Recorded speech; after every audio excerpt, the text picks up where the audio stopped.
Are you coming from WoW, Final Fantasy XIV, ESO or BDO? Here's what you need to know about Guild Wars 2. The Guild Wars 2 subreddit is full of people coming from World of Warcraft, Final Fantasy, The Elder Scrolls Online and a number of other MMOs. Most questions are about the main differences between Guild Wars 2 and the MMO they're currently playing. Let's tackle some of these big differences between Guild Wars 2 and other MMOs. It's me, Kyo, and let's head into the video. The first big difference you'll see between Guild Wars 2 and other MMOs are quests. This is because Guild Wars 2 does not have a traditional questing system like World of Warcraft or The Elder Scrolls Online. Guild Wars 2 uses the heart system for this. Once you get into the proximity of a heart, a small window appears in the top right. This shows you the objective of the heart. Once you are doing these objectives, the bar of the heart objective will fill up. And once the bar is completely full, you will receive your rewards. Click the small chest above the minimap to receive some silver, copper and karma. Karma can be exchanged at heart vendors. These are basically your quest givers. Once you have completed a heart, you can look for the corresponding heart vendor to buy some rewards with the karma you just earned. These are basically additional quest rewards. So in Guild Wars 2, you can only do the fun part of questing. You can start a heart or a quest without even talking to anybody, and you will receive your rewards automatically. There is also a main quest in Guild Wars 2.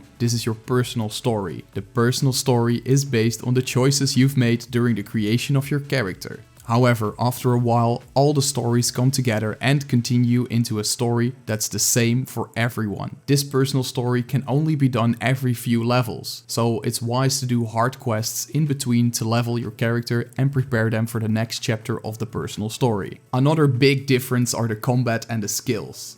This could actually be a video on its own. I dedicated a video to this topic before, so check that one out if you like. Anyway, in Guild Wars 2, your skills come with the weapon you're wielding. The skills on a staff are different from the skills you have on a scepter. For most professions, a staff allows for more long-range AoE focused damage, whereas a scepter allows for more mid-range single target damage. Each weapon has a different kind of playstyle, so you can adapt the weapon you're wielding to the combat situation you are in. But keep in mind that not every profession can wield and use every weapon. The first 5 skills on your bar are based on your weapon. Your other 5, the utility skills, can be freely chosen. You will always have one healing skill and you have one elite skill, which you will unlock later in the game. The heal skill does not need any explanation. Your elite skill is basically your ultimate skill. This skill is more powerful than your other skills, but it comes with a longer cooldown and is often used situational. And last but not least, there are also special skills tied to the profession you are playing. An elementalist can attune to a different element and thus change skills 1 to 5, whereas a guardian can use these skills to inflict burning and support allies. Guild Wars 2 also uses a trait system that can enhance active and passive effects for your skills. But this is similar to skill trees in other MMOs, so I won't go into detail about that now. In games like Final Fantasy and World of Warcraft, you are able to bring a lot of skills with you into battle. In Guild Wars 2, you can only bring a limited amount of skills, but no worries, you can change your skills at any time as long as you are out of combat. Elite Specializations are also a unique feature for Guild Wars 2. Elite Specializations are enhancements for your current profession. Unlocking Elite Specializations allows professions to wield another weapon, but it also unlocks new skills, a new trait line and thus new ways to play your current profession. Each Guild Wars 2 expansion has a unique Elite Specialization for every profession. The Heart of Thorns expansion allows the Ranger to use the Druid Elite Specialization. This allows the Ranger to heal allies in group content. This is not something that the Ranger could do before, but also, the End of Dragons expansion allows the Guardian, a slow-moving paladin-like profession, to use the Willbender Elite Specialization. This turns the Guardian into a fast-moving, high-action holy warrior. There are MMOs that have similar systems, like The Awakening in Black Desert Online. But in Guild Wars 2, you have multiple elite specializations to choose from. There is not one elite specialization you have to roll with. It's actually good to change it up depending on the content you play. So far, elite specializations are quite balanced. An elite specialization won't prevent you from playing other professions, but it does give you some extra depth to your current profession. This all can be a bit overwhelming to newer players, so I dedicated a number of videos to this subject.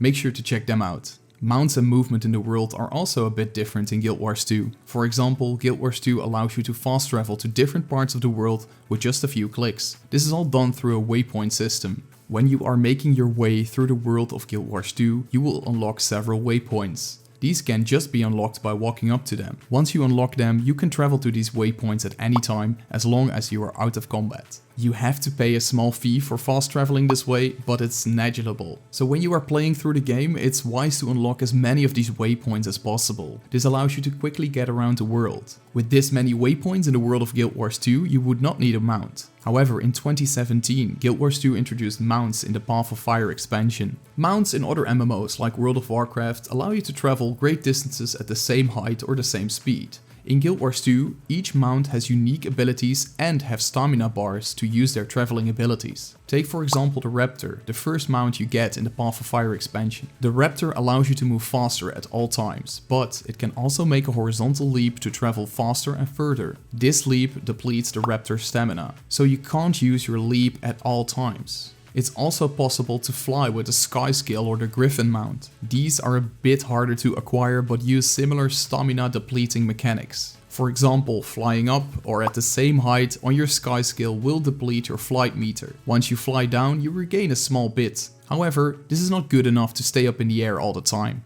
As you might have guessed, flying and moving on a map is not something that you can do fully on autopilot. Mounts also have engage skills. These engage skills can be used to initiate a fight with an advantage. These are different for every mount. The Raptor can pull enemies together, the Springer can stun enemies, and the Sky Scale can burn enemies. And this gives you a variety of options to start a fight. The last important one I want to tackle are dynamic events. Dynamic events are solo or group activities initiated by players. Although this feature has been adopted in more and more games since the release of Guild Wars 2 in 2012, it's still relatively exclusive to Guild Wars 2. Alongside your hard quests in Guild Wars 2, you can also find NPCs in need whilst traveling through the world. Talking to these NPCs triggers a small questline where other players can participate in. The rewards for these events are similar to the hard quests but are usually a little better. The events give more experience, more silver and more karma, so make sure to participate in them. Usually one dynamic event leads to another dynamic event. The secondary dynamic events are a bit harder and could require more people. The bigger the event, the bigger the rewards. In some cases, a dynamic event results in the spawn of a world boss. These world bosses require more than just a few players, but luckily this attracts a lot of other players as well. The rewards from these world bosses are quite good, so you see a lot of max level players helping out. The higher level players are scaled down to the zones level, so they won't be able to one-shot a world boss. This keeps it fun for both new players and veterans. There are still a number of other differences between Guild Wars 2 and other MMOs that I have not yet covered, but I didn't want to make this video too long for you new players out there. Just enjoy the game. Keep in mind that the foundation of Guild Wars 2 was built on inclusivity, so you don't really have to worry about making the wrong choices when leveling or creating a character. Choosing your race when creating a character, for example.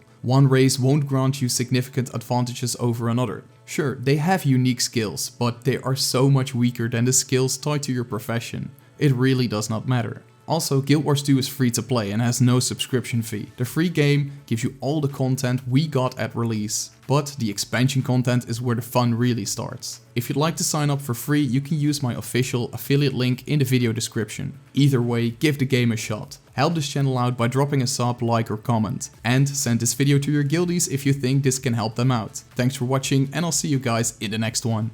Peace.